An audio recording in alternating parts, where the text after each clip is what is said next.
present to the group. If you look at Phil's LinkedIn profile, he has a long and amazing experience history in various companies and doing various things. So he chose some of the things that he's learned over the years that he said he would be able to present on well and kind of help the group understand what he's been able to glean in his experience over the years. So I'm going to let Phil just jump into his presentation, and then we can have Q&A afterwards. Perfect. Yeah. So the format of this was 10 to 12 minutes. Let's go right here to this content. So what I wanted to do is I had a couple of things I just wanted to talk to about product value, quick wins. So product value, huge topic. We could go on forever. But yeah, here are some quick win things that I think are worth paying attention to. So we'll zoom in here, and we're going to start talking about me now. Give you a little bit of background about myself, talk about the couple of key points we want to hit, and then we're going to talk about those 2 points. One is value, and one is product mix. So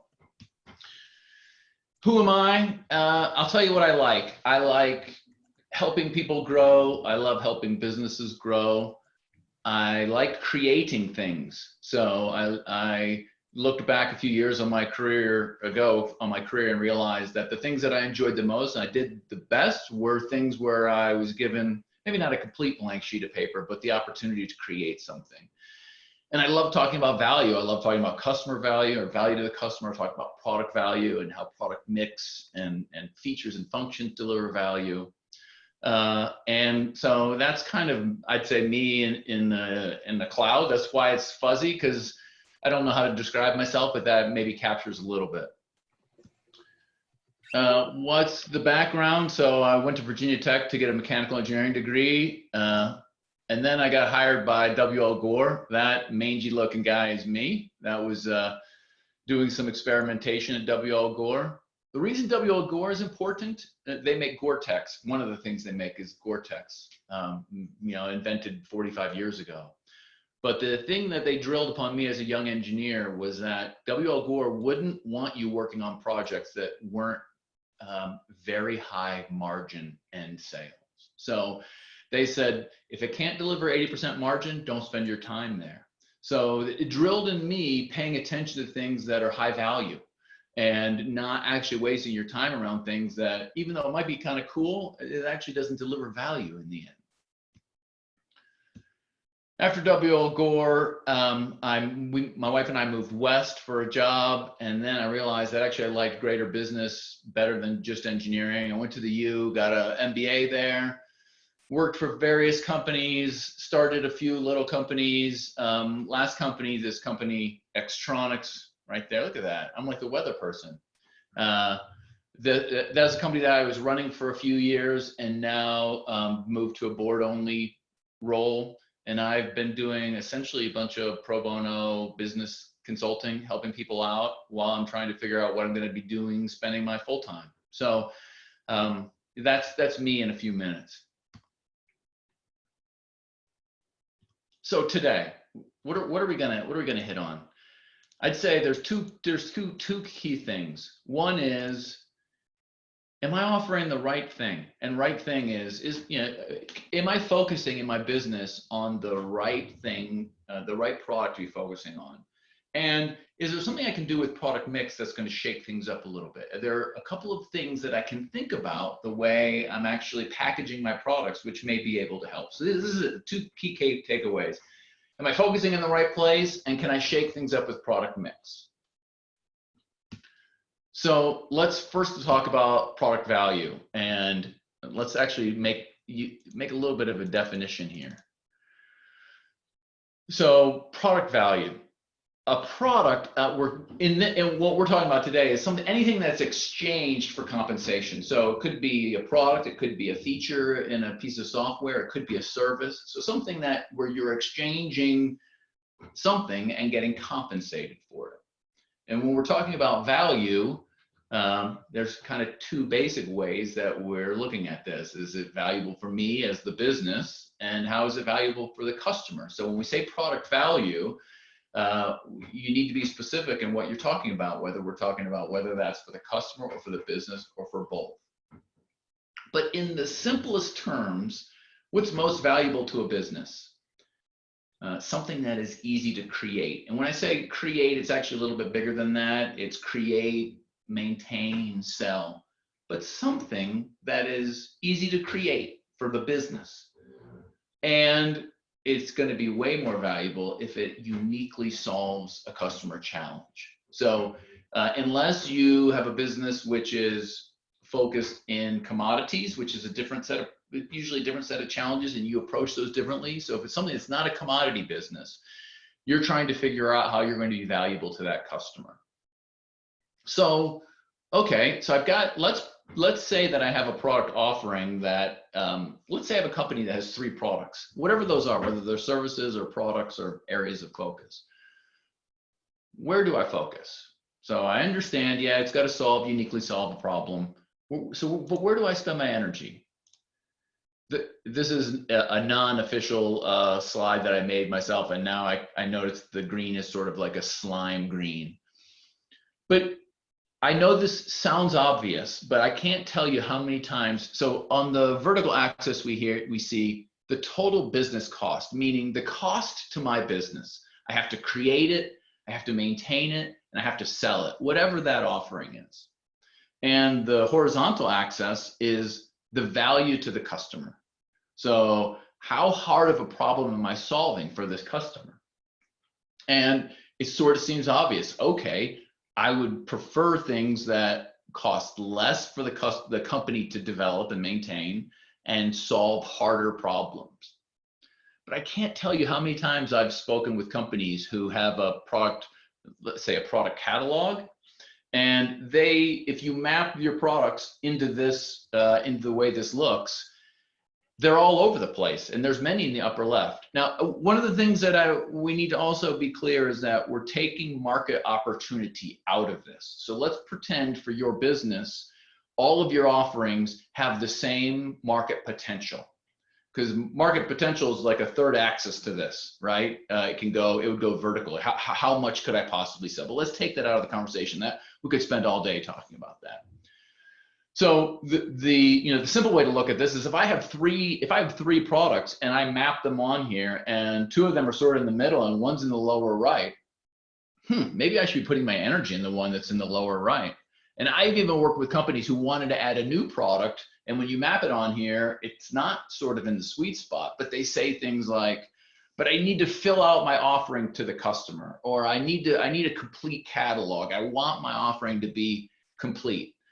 Like, okay, maybe you want it to be complete, but you actually want a business that makes money, and actually helps focus your energy in places where the customers are going to be successful.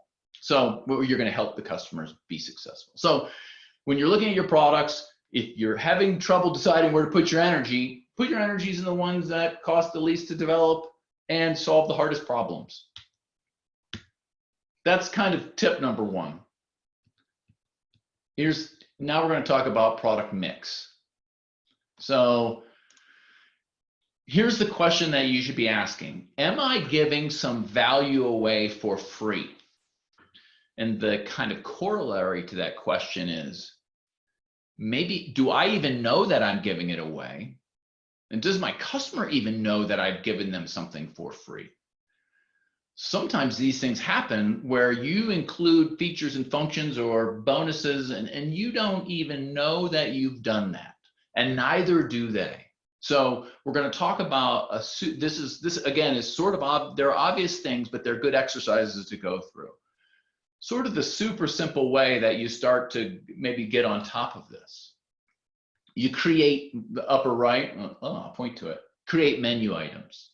So you have this product A, you break it off into multiple menu items. And in fact, you can start peeling out menu items on that offering that you may not think have any value. In fact, when you start to digest the things that you're giving to your customers, you can make a huge list. Now, how you're actually going to offer that in menu pricing is, it depends on your product or what you're doing. But the idea is to not just sell something. Even in this applies to service offerings as well. Matt Rohr's company, Matt Hobson Rohr, he's on here on the call. They sell services, consulting services. And one of the questions that they build models, simulation models. And one of the questions I asked him was, do you keep the models so when the customer comes back a year from now and wants you to like update the model, that you have it available? And he's like, yeah, of course we keep them so that we have that available. I said, well, do you sell that to the customer? No, we just have it. It's like, there's some value you gave away, because they actually kind of just bank on the fact that you're going to maintain these models in some kind of preservation state. So that was an area where Matt and I talked about, you could add that to your menu item, a recurring revenue around the maintenance and preservation of these simulation models. So here's some things that you can do with that. You can test the value. So if you create menu items, you can actually price those out differently and see how your customers respond. And similar to what I talked about with Matt's business, you can highlight value. So you can start actually using this as an opportunity to communicate to customers the value of things, and start to have that dialogue where they may never have thought about the value of something, but you put a price on it and you make it a menu item, you're forcing that conversation with the customer. Well, the other thing is you're gonna be understanding them, because they may actually in the end say, you know what, I don't want this, and this. And you begin to learn actually what's valuable to your customers by pricing pieces of this out. You can find out actually what they want and what they don't want, and that actually may help you on the value part where you're mapping it on that grid. What do they really care about? The last thing here is sometimes these are nice negotiation options. So I was actually working with a executive recruiter who I was helping put some of these package options together. And one of the things that we were talking about was the fact that when your customer comes back and says, actually, I need a better price. One of the ways when you have menu items, one of the ways that you can do this is you can say, no problem, Mr. Customer, happy to help you manage your costs, but we also have to manage our investment. So let's first start by, pulling out some of these menu items. No, oh, well, wait, no, but I want it all for less price. So, okay, well, we still have a business to run, so we have to manage our costs also. So you can drive some negotiation conversations around some of these menu prices as well, the menu options. Does that make sense? All right, last item. And the last item here, oh, look at that, like a weatherman. Add high-end option. So I learned this is like classic business class example, but I use it all the time. And here's what how the case went. It was actually with the business class, case study was like a suit, someone that sold men's suits. And the story was they sold two suits. It was like option A was the $100 suit and option B was the $400 suit or something like that. And they sold 70-30 mix of them. The high end one 30%, the low end one 70%. The use case was, hey, they added a $1,000 suit, option C. And human nature, the case study was really more around the psychology of buying and human nature around it. And that if you put a high-end option, most people don't go for it. But it's sort of like a negotiation when you're actually putting an end point down on a negotiation and you give them a really low bid or a high bid depending on where you are. It does something psychologically. So suddenly people are like, well, I'm not a high-end guy. I don't want the high end. But you know what? I actually don't really want the low-end one either. I'm going to look for something. I kind of want something in the middle. So this is a very well documented. It happens all the time. If you create three, more than one options, and one of them is a high-end option, you can begin to start pushing more people towards your kind of medium grade set of options. Does it work all the time? Is it universal? No, but it's something to think about. You throw some, like a really high-end set of options that you're probably never going to have to deliver on, but it also, again, back to the menu part of this, it starts to gives you an opportunity to start driving the discussion around value and what it is that the customer is looking for. So that's it. Those are the two things. We've got value, right? Where does my product map against how much I'm investing in it? How much of a customer problem am I solving compared to how much I'm investing in it? And my hand doesn't turn that way. What's the mix? Is there an option for me to sort of break things apart, an opportunity for me to break things apart and make some menu items, which can help drive some conversations that I can actually learn, maybe make more money, but also learn about what interests my customers. That's it. Those are my 10 minutes of nuggets. Hopefully that provided somebody with some food for thought. Does anybody have any questions? That's awesome, Phil. Thanks. I put some questions in the chat, but if anybody has questions right now, please just unmute yourself and ask away. Hey, Phil, this is Wilson. So follow-up question, is there any difference in principles if you're talking about, a product versus a service? So we're moving more towards a service economy, or people are offering more services. Is there anything different from the principles that you shared if you focus more on a service? Yeah, that's a great question. I'll preempt it by saying, I don't know that I have enough experience in all parts to be able to say whether there is a distinct difference, but my experience is when you start with the customer problem, when you're figuring out how to solve that problem, my experience is that these techniques about thinking about it are pretty much universal, at least in the world that I do. And again, it's for commodity-based type offerings, you're approaching them in a different way, right? Sure. Sure. You're negotiating different, but I'd say this is probably the vast majority of people on this call are dealing with things where they're trying to add a specific nugget of value. So I would say no. But I mean, I also, if somebody's got a differing opinion, I'd love to hear it also. There are probably some nuances, but I don't have experience. I'll say, I worked with Phil on this exact concept for my services business, and it just got me thinking with a different set of lenses for how you look at the services and what you offer. And we actually thought, because of the framework that Phil and I discussed, I thought about different ways I could position those services and changed our whole proposal template. So I think the idea is that your mindset changes and you start considering and creating actually maybe new services that will work along nicely with what you're currently offering. Great, thanks.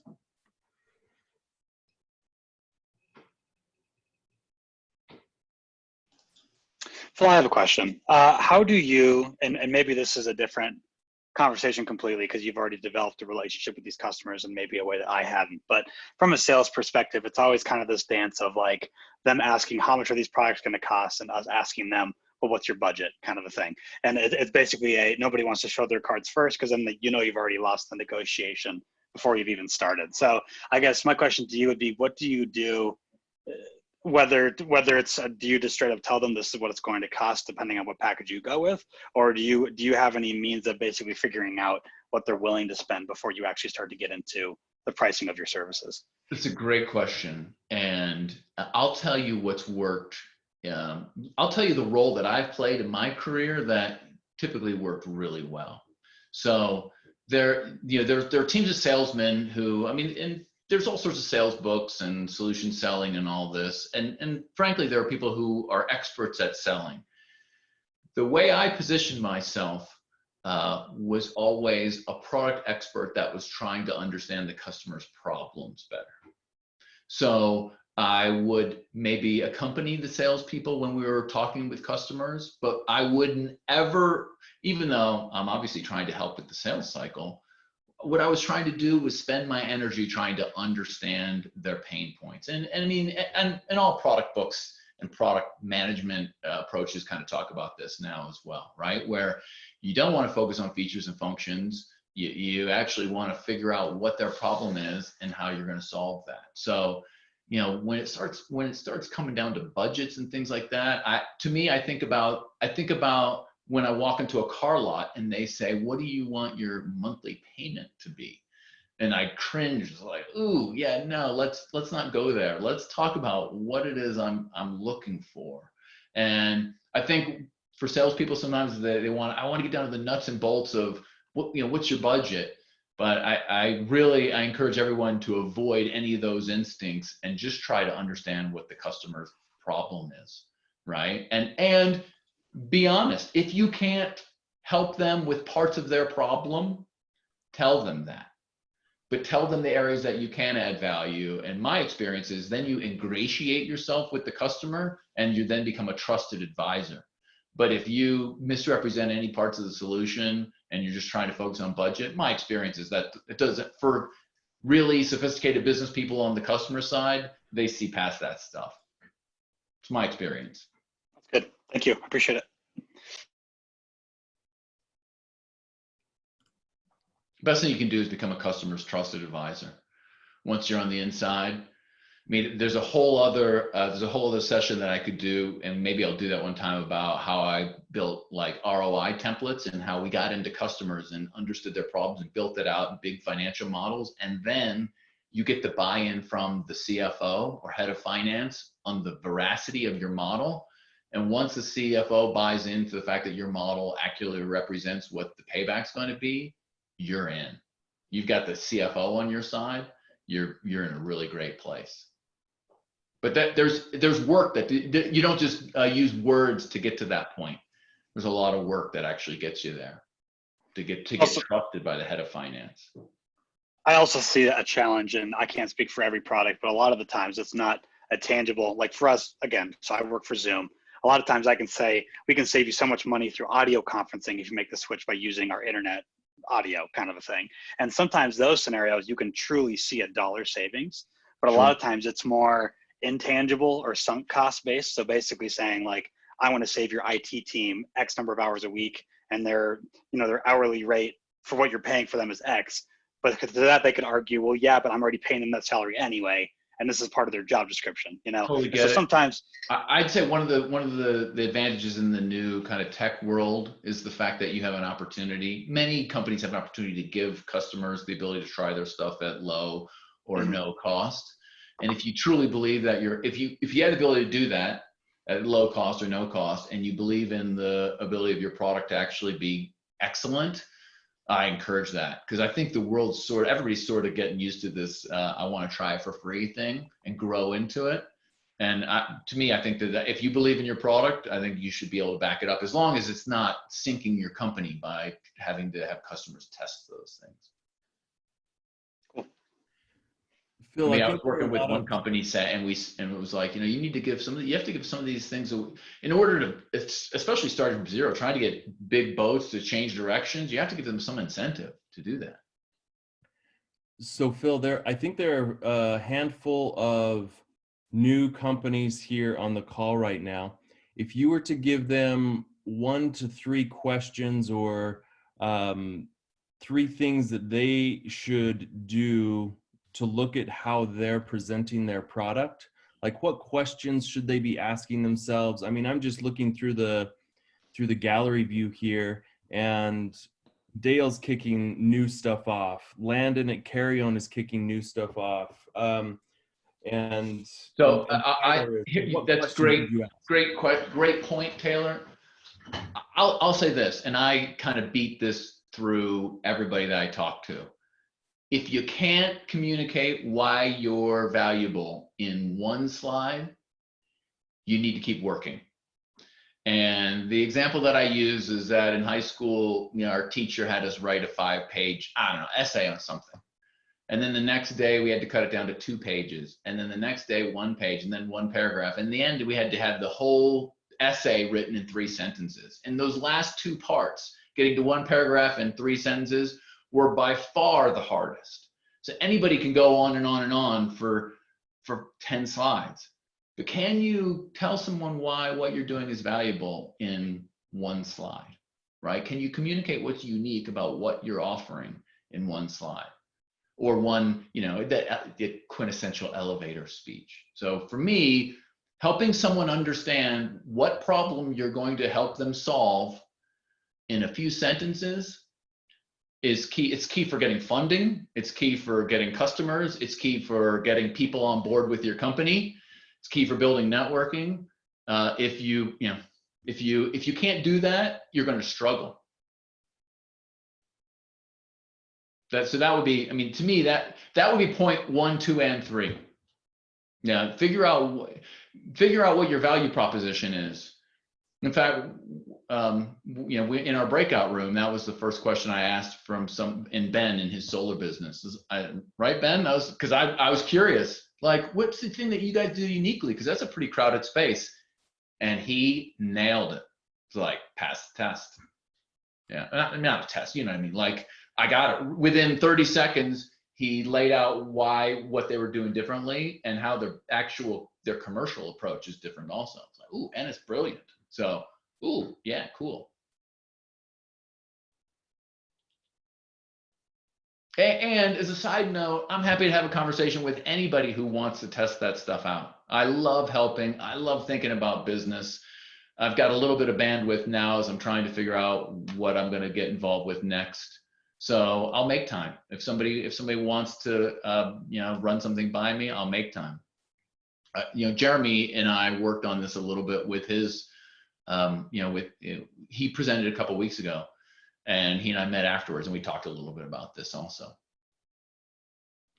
So Phil, in that 30-second layout of the value proposition, is there a framework that you use to be able to explain what you do, what a business does in 30 seconds? I mean, I've worked through a few of those frameworks, but it's like you do what for who and why do they care? But is there a framework? That's a great question. I wish I was better prepared to answer that, Taylor. I don't have that, but I would say the thing that's important is making sure that a customer that you're talking to feels like you understand what their problem is, right? So, whatever that is. In Ben's case, in his solar company, it's like their problem is they don't have the capital to be able to finance this solar thing. And we only talk for 30 seconds, but there's a capital problem.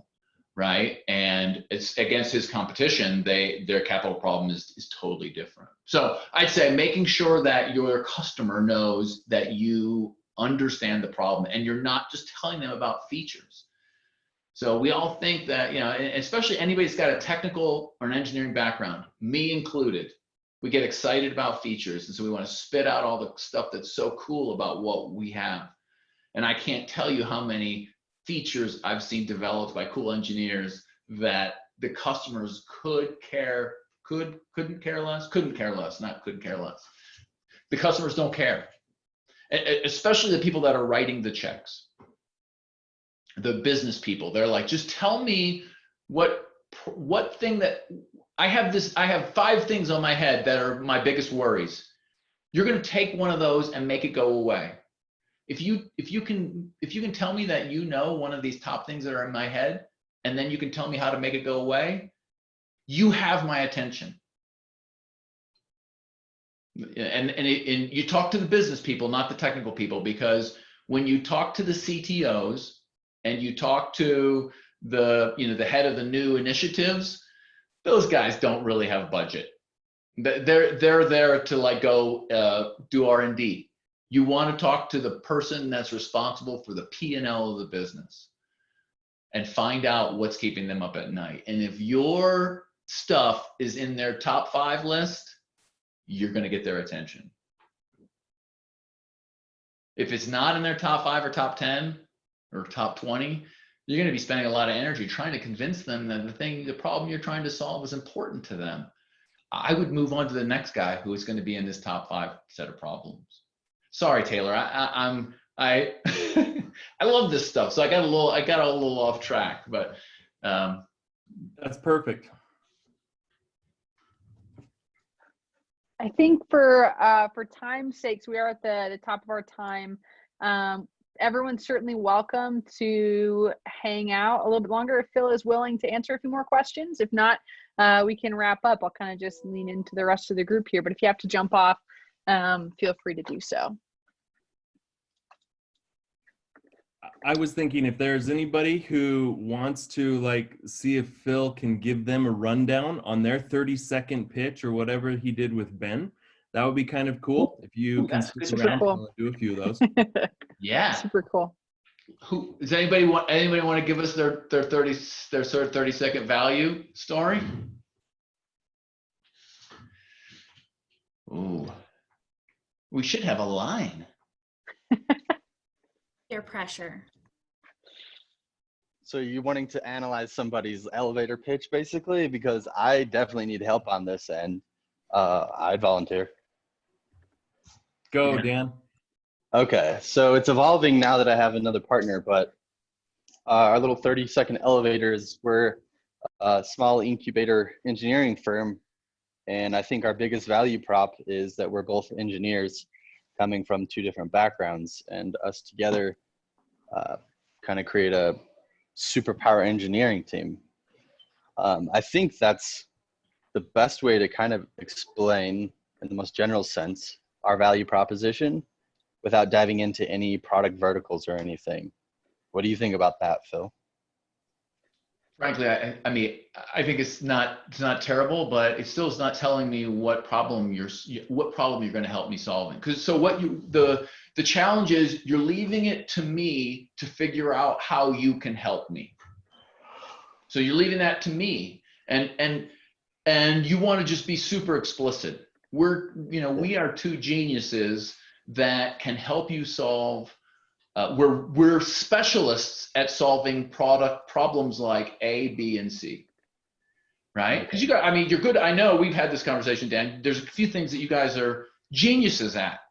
So you kind of have to go all in on those things, as opposed to just saying, we're really good at a lot of things. We're pretty flexible. It's like, yeah, okay, that's great. Yeah. But now I have to come up with my own problem to figure out if you can help me solve that problem. Yeah, okay.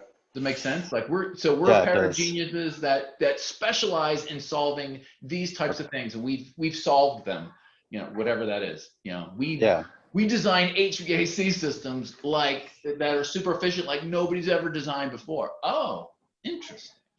Okay. I know that's not your thing, but just no, that's definitely helpful. And then also in combination with what Jeff said, Jeff Holman mentioned in some of his webinars also. So combining these things together, I think I'm starting to hone in on that message, but I think he helped me realize that we're focusing on product quality and not so much like a cost thing, although that we're a small startup and cost may be a benefit to our first few clients coming up, but we're really focused on quality. And so that also needs to be wrapped up in my messaging. So I guess product quality is huge around costs, though.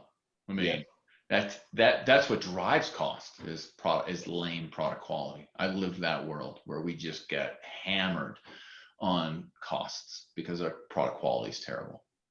But you can tell that story really easily. Okay. Awesome. I appreciate it. I'd like to reach out, Dan. I'm happy to talk about it if you want some more perspective. Yeah, I'd love that. Thank you.